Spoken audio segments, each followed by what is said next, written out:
आपका दोस्त शैलेश लोढ़ा और मैं जानता हूं कि मेरा चेहरा देखते ही आप अपने अपने घरों में पूरे परिवार के साथ कहने लगे हैं वाह वाह क्या बात है। भाई आप लोगों का इस कार्यक्रम के प्रति ये जो समर्पण है ये देखते ही बनता है। वैसे जिंदगी के अंदर समर्पण करना इतना आसान नहीं होता। एक कवि थे, उन्हें अचानक देश पे समर्पण करने की सूझी, वो भी कविता में। अब उन्होंने कहा कि आज मैं कविता सुनाऊंगा कि मैं देश पे वारी जाऊं मतलब न्यौछावर हो जाऊं, प्राण दे दूं। अब उन्होंने कविता की डायरी जेब में रख ली और पहुंचे स्टेज पे। अब कविता सुनाने लगे, मैं देश पे वारी जाऊं, और साथ में डायरी भी ढूंढे जाए। अब वो रखना चूंकि भूल चुके थे, डायरी हो तो मिले। तब उन्होंने कविता शुरू की, मैं देश पे वारी जाऊं। अब किस जेब में रखी थी याद नहीं। मैं देश पे वारी जाऊं, मैं देश पे वारी जाऊं, मैं मेरी जचे तो जाऊं नहीं तो नहीं जाऊं।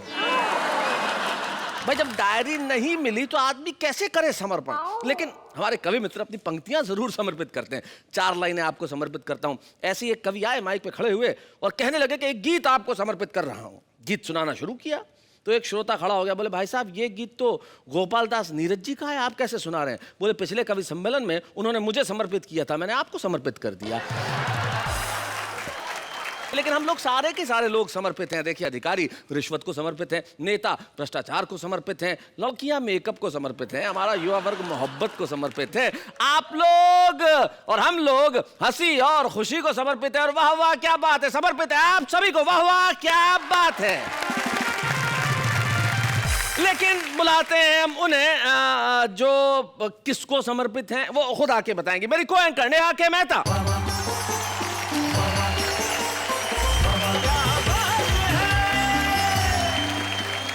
आज मैं बहुत एक्साइटेड हूँ। मतलब मुझे लड़कियों की ये जो आता है ना बहुत करके झुकने की क्या जरूरत है।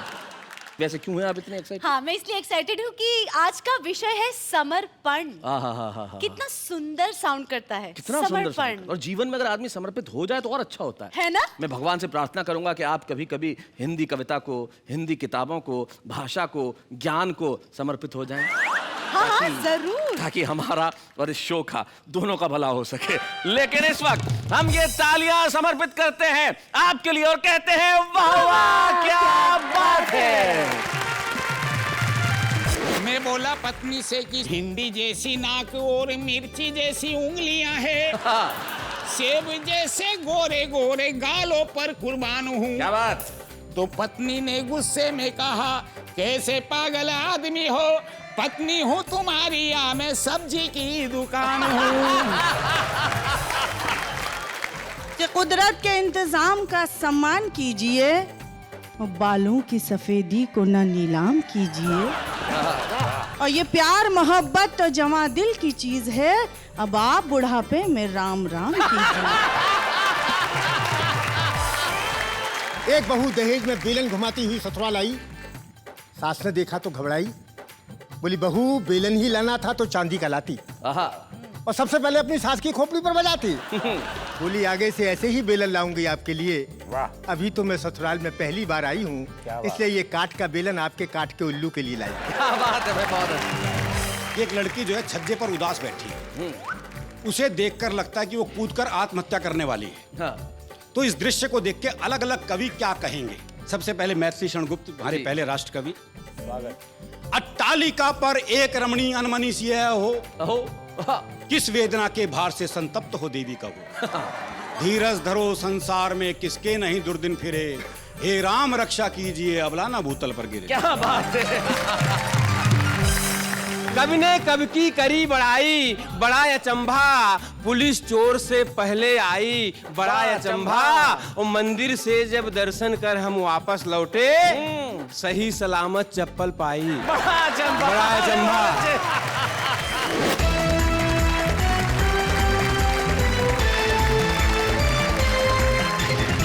स्वागत है आपका अभी के कार्यक्रम में, जिसमें आप न केवल हंसते हैं मुस्कुराते हैं, लेकिन जिंदगी से जुड़ी हुई चीजों का इतना आनंद उठाते हैं कि देश का हर व्यक्ति बिना कुछ कहे बेसाख्ता कह उठता है वाह वाह क्या बात है।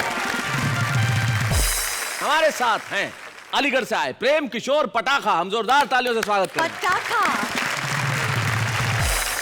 उज्जैन में रहती हैं शबाना शबनम, वो हमारे बीच में आज।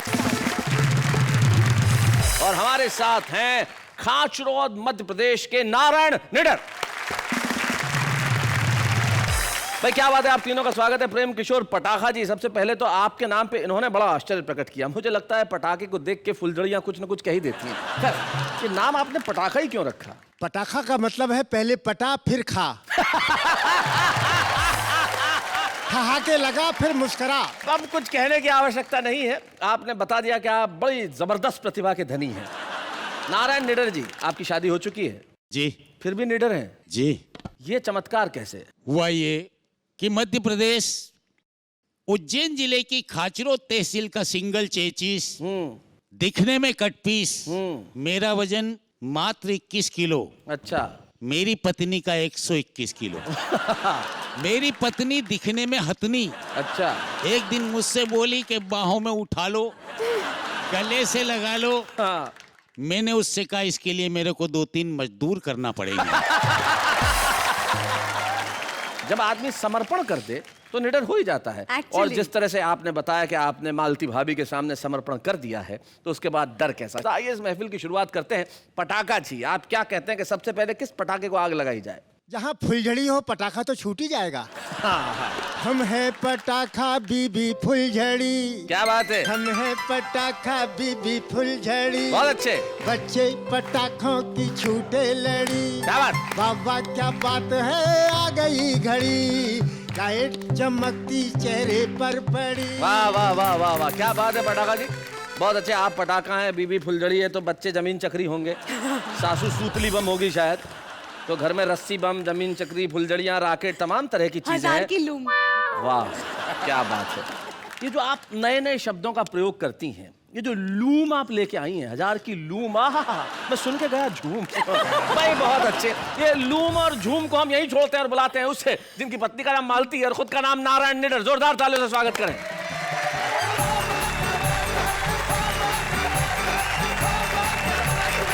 आज का वाह वाह क्या बात का विषय है समर्पण जी। मैंने अपनी पत्नी को समर्पित कुछ पंक्तियां लिखी एक। बड़ा मुश्किल होता है मर्द के लिए स्वयं की पत्नी के लिए कुछ समर्पित करना। मैं बोला पत्नी से कि सुनो प्रिय बात मेरी, तुम हो लाजवाब और मैं तुम पे मेहरबान हूँ। भिंडी जैसी नाक और मिर्ची जैसी उंगलियां हैं, सेब जैसे गोरे गोरे गालों पर कुर्बान हूँ। क्या बात? गाजर से गुलाबी ओठ, आलू जैसी आंखें तेरी, तेरी हर अदा और हुस्न का मैं कद्रदान हूँ। तो पत्नी ने गुस्से में कहा, कैसे पागल आदमी हो, पत्नी हूँ तुम्हारी या मैं सब्जी की दुकान हूँ। अभी 4 पंक्तियों में परिवर्तन पर सुना रहा हूँ जी। कि नीति भी बदल गई, नेता भी बदल गए, अब हम समाज में भी बदलाव लाएंगे। क्या बात है? और भारत की वादियों में, ब्याह और शादियों में रूढ़िवादी रीति और रिवाज को मिटाएंगे। नारियों की मांग में सिंदूर भरा जाता यहाँ, अब हम आदमी की मांग भरवाएंगे। तो एक गंजा मित्र बोला, ऐसा मत कर देना भैया, वरना जितने गंजे हैं कुंवारे रह जाएंगे। बहुत बढ़िया। पहले बताया पत्नी को समर्पित। जी जी जी, आपका पूरा जीवन ही वही समर्पित। अब मैं आपको मेरी पत्नी का समर्पण मेरे प्रति बता रहा हूँ। क्या बात क्या है, बात वाह। है। मेरी जब शादी हुई, मनाई सुहाग रात, पलंग पे बैठ गया डायरी को खोलकर। अच्छा। कोई प्यार व्यार नहीं, कोई मनुहार नहीं, कविता सुनाने लगा पन्ने मोड़ मोड़ कर। खुद भी ना सोया, नहीं पत्नी को सोने दिया, सारी ही कविताएं सुनाई थी जी तोड़कर। पर मायके गई तो फिर ऐसी गई यार मेरे, मायके से आज तक आई नहीं लौट कर। ये तो मैं अपनी पीड़ा थी जी। और समर्पण के एक दूसरे के प्रति जो भाव थे वो बताया। बिल्कुल। मैं एक व्यंग आपको सुनाना चाहता हूँ। स्वागत नारायण जी। और इसका शीर्षक है वरिष्ठ कुत्ता। आहा। एक वरिष्ठ कुत्ते ने मोहल्ले के लड़ते हुए आवारा कुत्तों को समझाते हुए कहा, तुम्हारी यह गंदी आदत सारे कुत्तों की जात को ले जाती है, नेताओं की तरह लड़ते हो शर्म नहीं आती है? क्या बात है, वाह वाह वाह, नारायण जी बहुत अच्छे।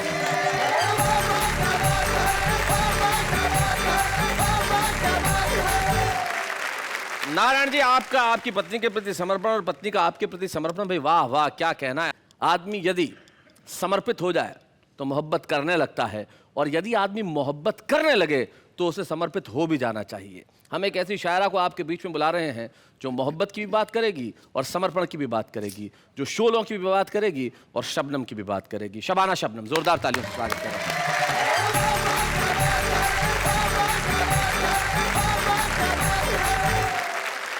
ये 4 पंक्तियां मैं अपने तमाम श्रोताओं को समर्पित करना चाहती हूँ। जी स्वागत। कि प्यार के दीप जल रहे होंगे, ख्वाब करवट बदल रहे होंगे, रहे होंगे, और तू भी तैयार हो के चल शबनम, वो भी घर से निकल रहे होंगे। भाई क्या बात है, बहुत अच्छे, वाह वाह वाह वाह। बहुत बहुत शुक्रिया। एक मुक्तक मुझे याद आता है जी, मोहब्बत का क्या एहसास होता है, सुनिएगा। अब उन बुजुर्गों को देखिए, बेचारे इस एहसास को सुनिए जरा। स्वागत, क्या बात। कि किस तरह मान लूं पराए हो, अरे वाह वाह। मेरी रग रग में तुम समाये हो, समाए हो, घर मेरा बन गया है ताज महल। क्या बात है, वाह वाह वाह। जब से तुम जिंदगी आहा, में आए हो, भाई क्या बात है। वो उधर से नारायण जी मैंने कुछ कहना चाह रहे हैं। जी नारायण जी। तुम सिर्फ शैलेश भाई की तरफ देख देख कर ही हेलो, 4 पंक्तियां अभी तक उन्हें समर्पित की, हम 2 इधर बैठे हैं। ऐसा है नारायण जी कि आप देखने वाली चीज रह ही नहीं गए। मैं तो भाई साहब ये कह रहा था, जी एक दिल वाली बात थी जी, कि जिसमें तस्वीर हो खुद की, वो शीशा फोड़ मत देना, ओहो, और बनाकर हम सफर फिर रास्ते में छोड़ मत देना। ये दिल का मामला है, घाव है इसमें बहुत गहरे, खिलौने की तरह तुम दिल किसी का तोड़ मत देना। आप सबसे कहना चाहती हूँ कि मुझे नहीं पता था कि मेरे पड़ोस में कोई ऐसा व्यक्ति बैठा है जिसकी नीयत का कोई ठिकाना नहीं। लेकिन इन्हें नहीं पता है, 4 पंक्तियां मुझे अपनी याद आती हैं। अगर आपकी इजाजत हो तो इनके श्री चरणों तक पहुंचा दी इनके जाए। श्री चरणों तक पहुंचा जी। दीजिए। कि मेरी नींदें उड़ाना ठीक नहीं, वाह। मेरी नींदें उड़ाना ठीक नहीं, मुझको मुझसे चुराना ठीक नहीं, वाह वाह वाह। और मैं पुरानी शराब हूँ शबनम, क्या बात। मुझ में पानी मिलाना ठीक नहीं। क्या बात है, बहुत अच्छे। एक पटाखा छोड़ना चाहता हूँ। जी जी, अब देखिए, छोड़ दीजिए। छोड़िए।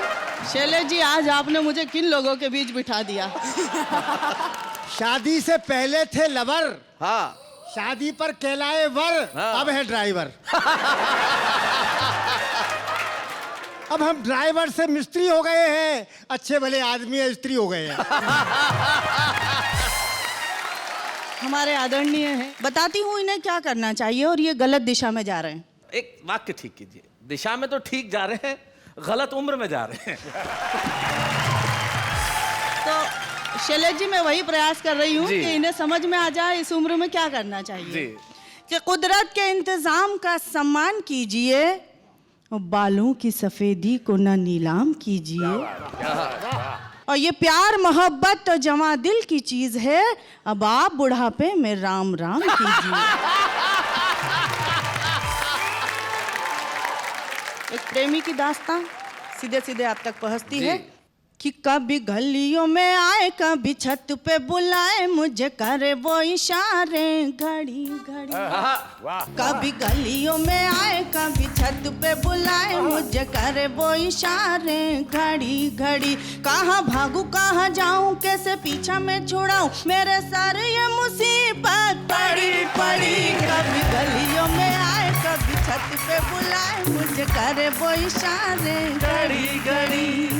और बंद निवेदन करती हूँ, अगली पंक्तियाँ निवेदन करती हूँ, देखिएगा। स्वागत। इस बात का है इकरार मुझे, करता है वो बेहद प्यार मुझे। मेरे दिल का शहजादा करे आने का जो वादा, मेरे दिल का शहजादा करे आने का जो वादा, मैं उम्र बिता दूं खड़ी खड़ी। कभी गलियों में आए, कभी छत पे बुलाए, मुझे करे वो इशारे घड़ी घड़ी।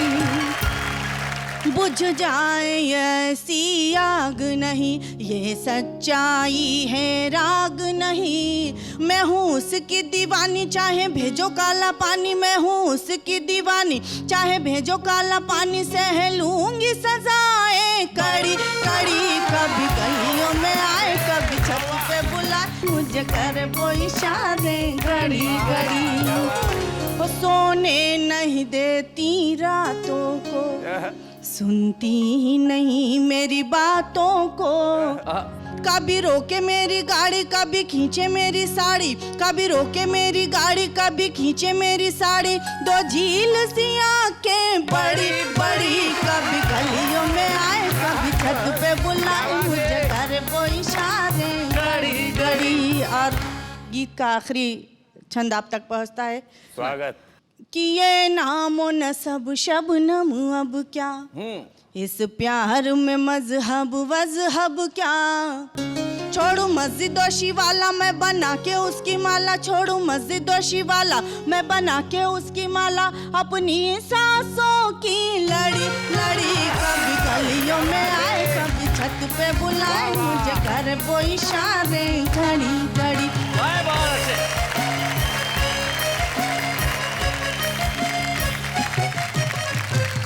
क्या बात है भाई शबाना, बहुत बढ़िया, बहुत अच्छे ढंग से सुनाया। मेरे ख्याल से जब आप इन दोनों को कह रही थी तो एक बंद इसमें जोड़ सकती हैं इन दोनों की उम्र के लिए। आप कह सकते हैं इन दोनों का हाथ में ले लो छड़ी छड़ी। लेकिन ये प्रेम गीत है, और जब मोहब्बत का पटाखा कहीं जलता है तो सारे मोहल्ले में नहीं, पूरे शहर में शोर होता है। एक ऐसा ही पटाखा हमारे बीच में है जो अलीगढ़ में रहते हैं। अलीगढ़ वो जगह है जहाँ के ताले मशहूर हैं, लेकिन एक पटाखा जो बड़ा मशहूर है उनका नाम होता है प्रेम किशोर पटाखा। मैं चाहता हूँ कि प्रेम किशोर पटाखा यहाँ आए और कुछ ऐसे पटाखे छोड़े कि हम उनके लिए तालियां बजाएं। जोरदार तालियां।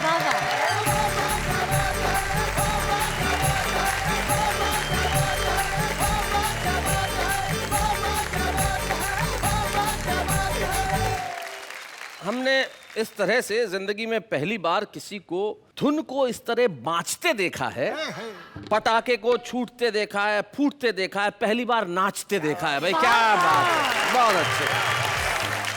तालियां सुन आपकी ये हाथ करते बंदगी, ऊर्जा ऐसी मिले लहरें उठे आनंद की।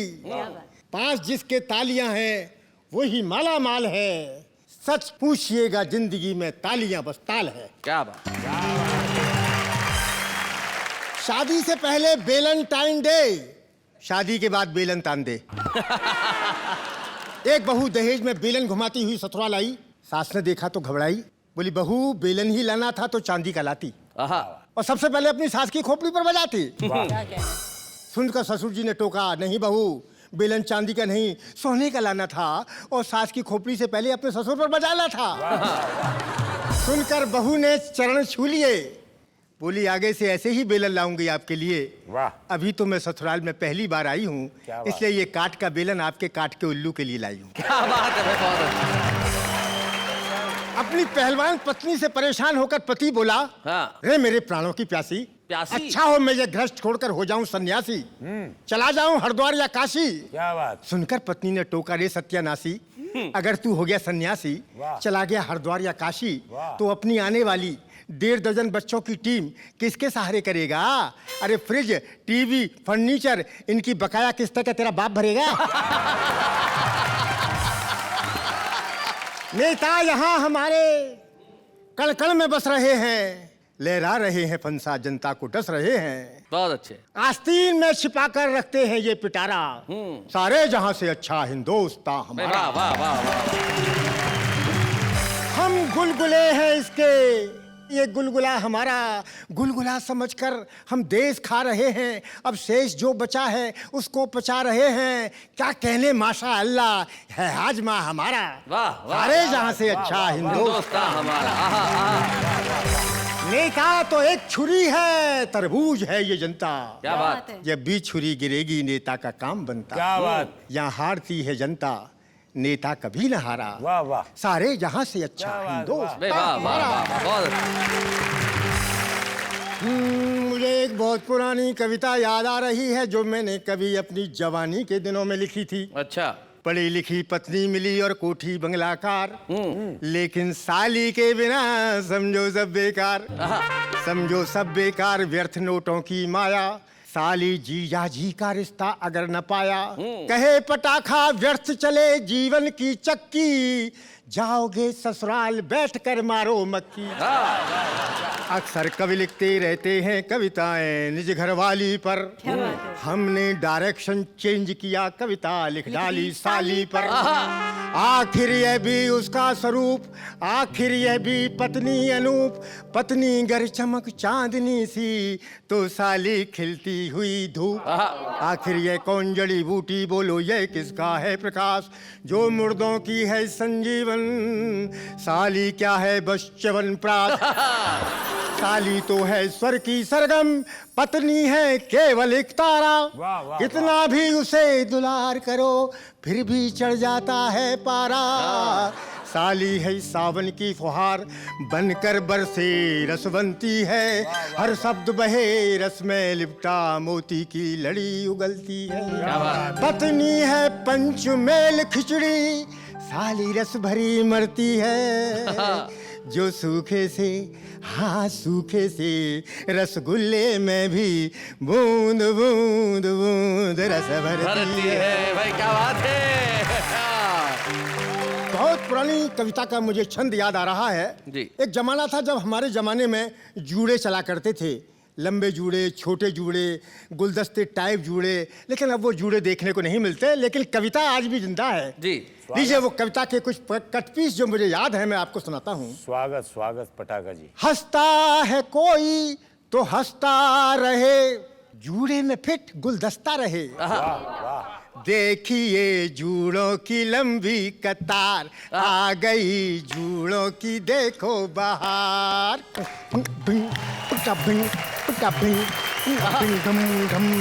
देखिए देखिए जूड़े जग भर के भंडारी, फिट कर सकते हो तरकारी। घुम टप घुम घुम घुम घुम घुम घुम। कद्दू पर हो लौकी बैंगन घर भर के चाय रख दो बर्तन, उल्टी रखो कढ़ाई भी, पानी से भरी सुराही भी, जब प्यास लगे जूड़ा खोलो, जूड़े महाराज की जय बोलो। गजब किया रे तूने डाला रे फंदा, गजब किया रे तूने डाला रे फंदा, जूड़े में तस्करी का धंधा। नजर बचा कर निकल गई सर, छापे पड़े हैं बेकार, बोलिए जूड़ों की जय जयकार। देखिए जूड़ों की आई बहार।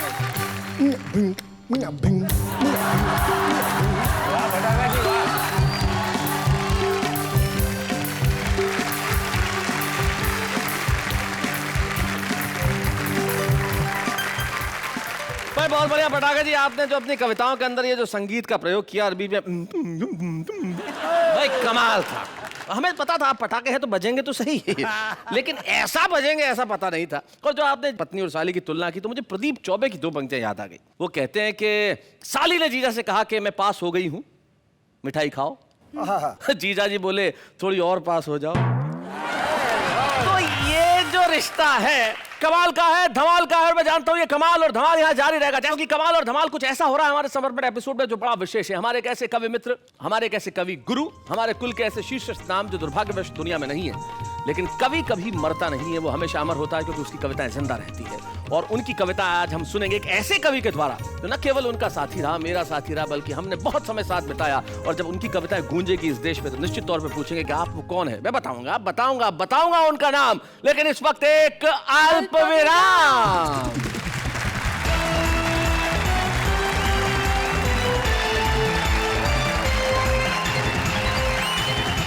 स्वागत है आपका फिर से उसी कार्यक्रम में जिसके लिए मैं आपके साथ कहने वाला हूं, वाह वाह क्या बात है। तो मित्रों, बात चल रही है समर्पण की, और जीवन में कोई व्यक्ति अगर ऐसा हो कि जिसने सारा ही जीवन हास्य और व्यंग को समर्पित किया हो, तो ये हमारा भी कर्तव्य है कि हम उन्हें कुछ समर्पित करें।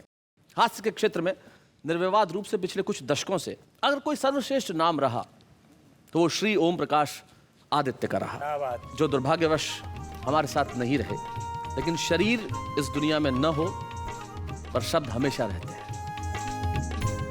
श्री ओम प्रकाश आदित्य जो हरियाणा के एक बहुत छोटे से गांव रणसिका, गुड़गांव जिले में जो है, वहां पैदा हुए, फिर आके दिल्ली बसे, और दिल्ली में क्या बसे, देश के हर श्रोता के मन में, हर पाठक के मन में बस गए। हिंदी कवि सम्मेलन के श्रोताओं पे तो उन्होंने दशकों तक राज किया। उनकी कविता, उनका व्यक्तित्व सदैव हमारे साथ रहेंगे।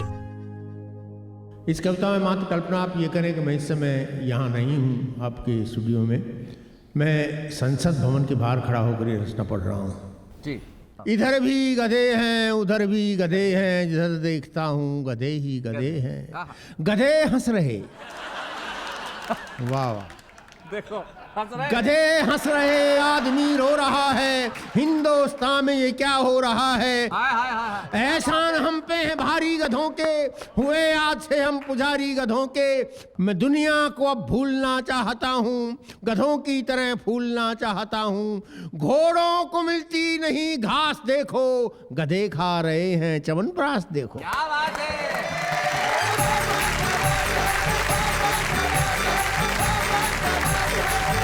आज इस एपिसोड में हम ये समर्पण कर रहे हैं श्री ओम प्रकाश आदित्य जी को, और हम चाहते हैं कि इस मंच पे आदित्य जी की कविता जिंदा हो। और ओम प्रकाश आदित्य जी की कविता पढ़ने के लिए मैं बुलाना चाहता हूं हमारी युवा पीढ़ी के एक अनूठे हस्ताक्षर को, जो आदित्य जी के साथ न केवल मित्रवत रहा, बहुत सारी कविताएं पढ़ी, लेकिन उनकी कविताएं पढ़ के जवान भी हुआ, बड़ा भी हुआ। अरुण जैमिनी।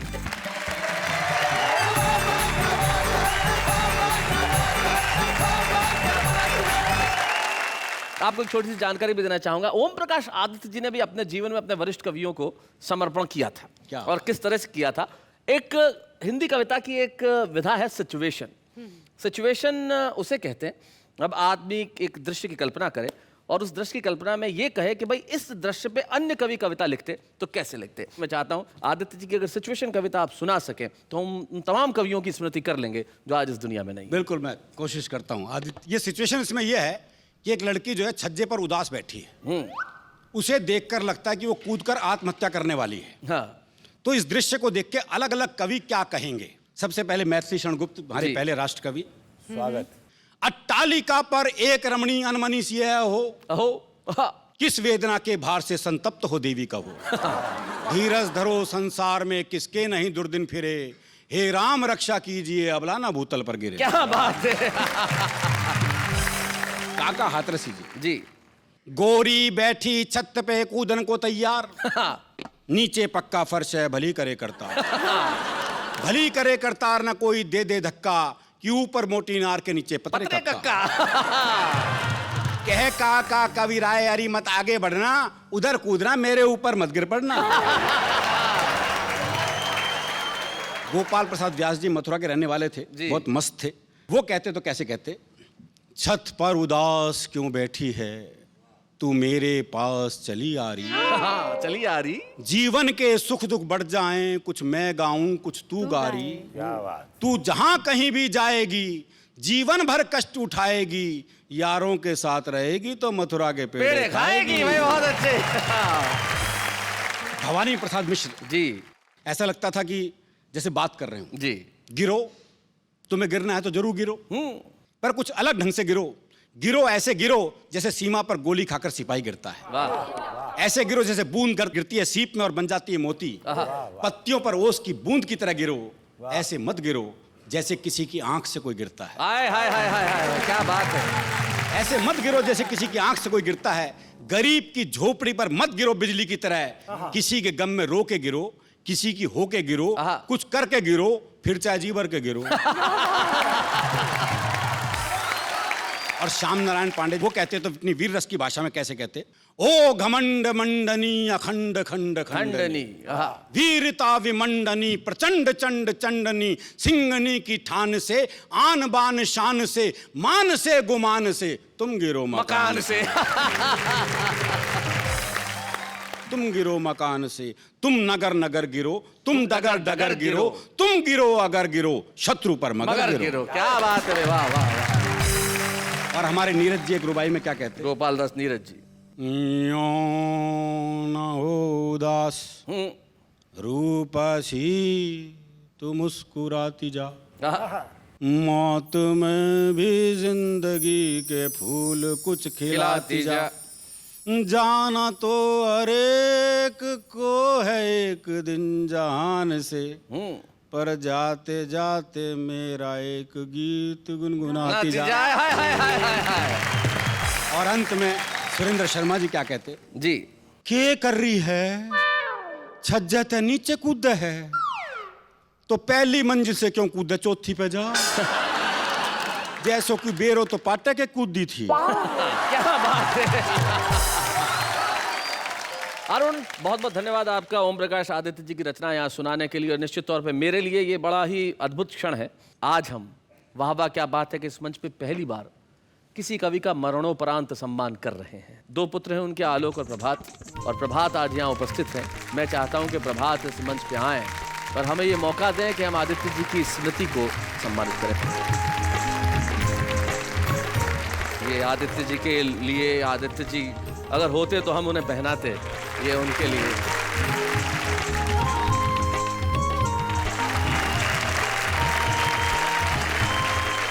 प्रभात, आदित्य जी के साथ कविताएं इतने वर्षों तक मैंने भी पढ़ी, उनका व्यक्तित्व अनुपम था और उन्हें एक कवि के रूप में, एक बड़े भाई के रूप में हम जानते थे, पिता के तौर पे तुम जानते थे। कोई ऐसी चीज जो तुम्हें याद आती हो उनकी? आपको एक बात कहना चाहूंगा, जो पिताजी अपने पिताजी के बारे में हमसे कहा करते थे। वाह। दादा हमारे थोड़े मितव्ययी थे, थोड़ा कंजूस भी कह सकते हैं। तो पिताजी अपनी चिट्ठियां खंगाल रहे थे तो दादाजी आए करने लगे, ओमी ओमी बुलाते थे। ओमी। अरे ओमी वो किस जा रहे हो बेटा? हाँ। मतलब उनको ये थी कि कहीं जाए तो कमा के लेके आएगा। जी। पिताजी बोले, पिताजी है तो सही, नौतो तो आयो है, पर पैसा बहुत कम है, मतलब आनो जानो भी हो ना हो। तो दादाजी बोले, रे बेवकूफ, नलायक, अरे सुने तेरा ते कुछ मांग तो ना रहा, अरे कुछ दे ही रहे हैं। और एक थोड़ा सा हटके कह दूं लेकिन आप सुन भी लें, और बोले कि 2 दिन की रोटी भी तो बचेगी। मैं सचमुच उनका हास्य का बहुत भी अद्भुत था। लेकिन प्रभात, मैं चाहूंगा, ओम प्रकाश आदित्य जी छंद विशेष के पारंगत थे, तो मैं चाहता हूं उनका एक आप कविता या एक छंद जरूर सुना दें हमें। कि एक स्वर्गीय नेता नरक में गया। अच्छा। कि एक स्वर्गीय नेता नरक में गया, यमराज ने कहा कि चुपचाप बैठ जाइए, अपने मुनीम चित्रगुप्त को बुला के बोले, इनका हिसाब अति शीघ्र समझाइए। क्या बात है। तो चित्रगुप्त ने कहा कि यमराज महाराज, इनके हिसाब में न शीघ्रता दिखाइए। क्यों?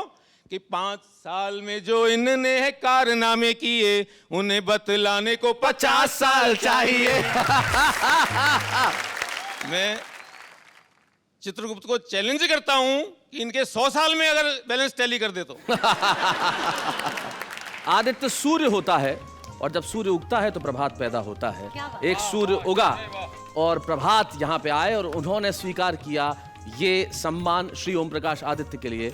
हम बहुत छोटे हैं उन्हें सम्मानित करते हुए, लेकिन निश्चित तौर पे जब हम अभी लौट कर आएंगे, हम एक ऐसे कवि को आपको सुनवाएंगे जो आदित्य बनने की दिशा के अंदर बड़ी ही तेजी से अग्रसर है, जो आदित्य बनेगा और एक दिन सूरज की तरह करेगा अपना काम और अपना नाम। लेकिन इस वक्त हम लेते हैं एक अल्प विराम।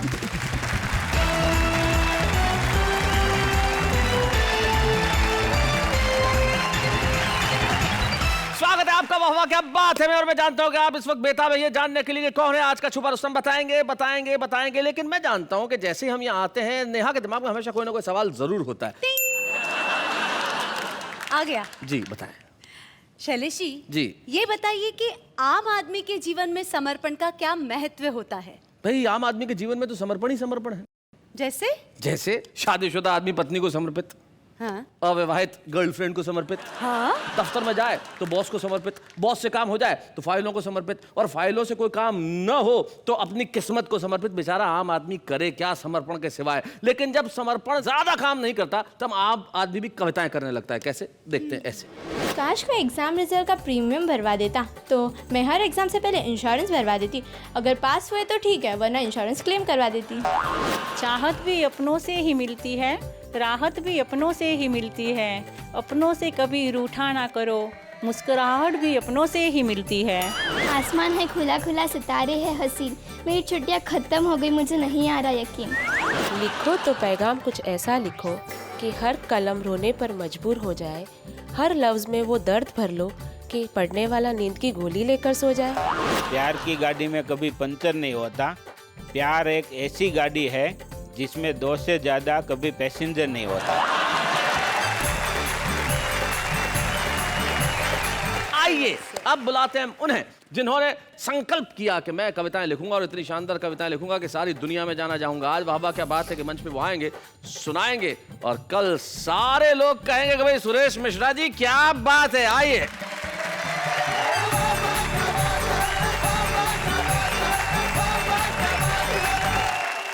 मैं यहाँ आया, मैं छुप करके देख रहा था। शुरुआत में ही शैलेश भाई ने हमारे निंडर जी से पूछ लिया कि आपकी शादी हुई है कि नहीं हुई है। और जब वो आए तो लंगड़ाते हुए उनका पैर टूटा हुआ था। शैलेश भाई को ये नहीं मालूम कि पैर टूटा हुआ है और फिर भी पूछ रहे हैं कि शादी हुई है कि नहीं। गांव से आया तो मेरी पत्नी ने मुझे सलाह दी कि कहीं भी जाना, कुछ भी करना, लेकिन मेरी एक बात का ख्याल रखना। मैंने कहा क्या?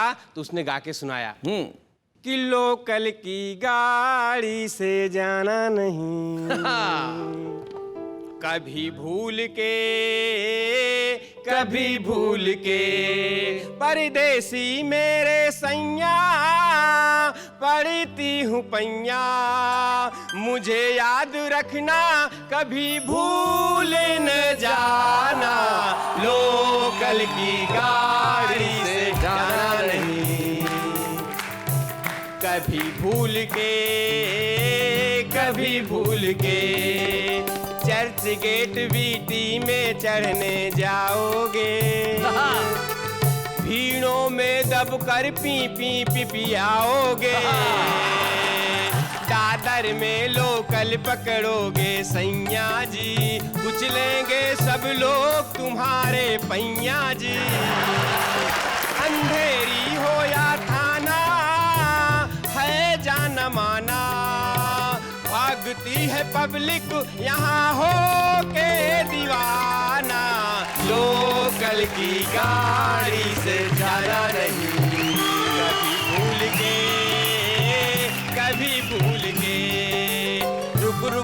रुक कर विरार जब आती है, चढ़ने वालों की नानी मर जाती है, ससक कर सिसक सब रोते हैं, चढ़ने वाले पग नैन भिगोते हैं, वो बल मारे सांवरिया टूटेगी कमरिया, नारी छूटेगी तो हरी उसको बचाना, लोकल की गाड़ी से जाना नहीं,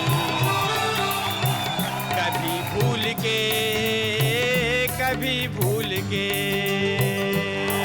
थैंक यू, धन्यवाद। शैलेश भाई अगर आपकी इजाजत हो तो एक मैं गजल नहीं, गजल को तोड़ फोड़ करके लिखा हूं, आपको सुना दूं? हजल जी, तो हजल सुनाइए। कि कवि ने कवि की करी बड़ाई, बड़ा अचंभा, और पुलिस चोर से पहले आई, बड़ा अचंभा। और मंदिर से जब दर्शन कर हम वापस लौटे, सही सलामत चप्पल पाई, बड़ा अचंभा। और 10 वर्षों से रेल सफर में किया मगर आज तलक ना शामत आई। बड़ा अचंभा। बड़ा अचंभा जी। और एक बड़े दर्द के साथ सैलिस भाई कह रहा हूं कि काट काट कर भेज रहा सिर वीरों का, भेज रहे हैं उसे मिठाई। बड़ा अचंभा। बड़ा अचंभा। और पहली को तनख्वाह मिली तो बीबी खुश थी। पहली को तनख्वाह मिली तो बीबी खुश थी, 15 को भी वह मुस्काई। बड़ा अचंभा। और हमारे देश में कुछ कुंवारे नेता हुए हैं जिन्होंने महिला आरक्षण की बड़ी बात की। हाँ। और आप जानते हैं उन किन नेताओं ने की बात? जी जी सुना है कि महिला आरक्षण की बात वो करता है, महिला आरक्षण की बात वो करता है जिसके घर में नहीं लुगाई। बड़ा अचंभा। बड़ा अचंभा। धन्यवाद, थैंक यू भाई। बहुत बढ़िया सुरेश मिश्रा जी, आपने कमाल कर दिया। निश्चित तौर पे आप बहुत अच्छी कविताएं लिखते हैं और बहुत बढ़िया सुनाते भी। और निश्चित तौर पे जब आज वाह वाह क्या बात है कि मंच पे आपने सुनाया, तो सिर्फ हिंदुस्तान ही नहीं, हिंदुस्तान के बाहर तमाम देशों में आप सारे देश की थाती बनेंगे। और वाह वाह क्या बात है कि मंच पे हम आपको एक कलम, एक स्मृति चिन्ह प्रदान करना चाहते हैं ताकि ये स्मृति आपके जीवन में हमेशा बनी रहे। अच्छे हैं या बूढ़े हैं, नर है या नारी है, हंसी देने वालों के सब ही आभारी है, कविता सुनाने वाले अब सबके साथ है। क्या बात है, बाबा क्या बात है कि कविता की सरिता इसी तरह बहती रहेगी। आप लोगों को हम हंसाने के लिए इसी तरह मुस्तैद रहेंगे। जाते जाते एक शायर के 2 शेर मुझे याद आते हैं जो मैं आपको कहना चाहता हूं एक वादे के तौर पे। रोज ख्वाबों में आके चल दूंगा, तेरी नींदों में यूं खलल दूंगा, तुम मुझे रोज चिट्ठियां लिखना, मैं तुम्हें रोज एक गजल दूंगा। वाह वाह क्या बात है।